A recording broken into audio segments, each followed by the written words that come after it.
Vous ne facturez pas la TVA? Vous avez tort. C'est l'idée reçue la plus dangereuse de la réforme 2026. Même en franchise en base, même sans TVA sur vos factures, vous êtes concerné. On clarifie ça en 3 minutes chrono. En droit fiscal, assujetti et redevable sont deux choses différentes. La franchise en base vous dispense de collecter la TVA, pas d'être assujetti. Et c'est l'assujettissement qui déclenche l'obligation de facture électronique. Si vous délivrez des factures sans TVA, vous êtes aussi concerné. Voyons ensemble 3 cas. Cas numéro 1, vous avez uniquement des clients B2B. Vous êtes consultant, graphiste, prestataire BTP, vous facturez à des entreprises, vous êtes concerné par la facture électronique et le e-reporting. Cas numéro 2, vous avez uniquement des clients B2C. Vous êtes coach, photographe, créateur, vous facturez à des particuliers, pas de facture électronique pour vos ventes, mais le e-reporting est obligatoire et la réception toujours requise si vous avez des fournisseurs professionnels.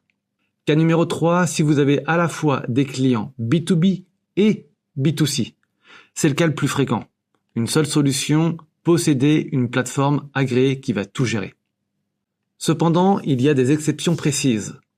Premier exemple, des activités exonérées par nature. Par exemple, on peut évoquer les professionnels de santé ou les formateurs réglementés. Si vous avez un doute, vérifiez et posez la question à votre expert comptable. Deuxième exception, si vos clients sont à l'étranger. Pas de facture électrique, mais le e-reporting est possible. Enfin, dernière exception, les DOM et les COM spécifiques. Les DOM pour département d'outre-mer et les COM pour les collectivités d'outre-mer. On peut citer par exemple Mayotte et la Nouvelle-Calédonie. Et puis donc, il y a des règles propres et pour les connaître parfaitement, je vous invite à consulter le site impôt.gouv.fr. Si vous pensez être dans l'un de ces cas, vérifiez sur impôt.gouv.fr avant de conclure. Maintenant, 4 actions à réaliser avant septembre 2026. Première action, vérifiez votre régime sur le site impôt.gouv.fr.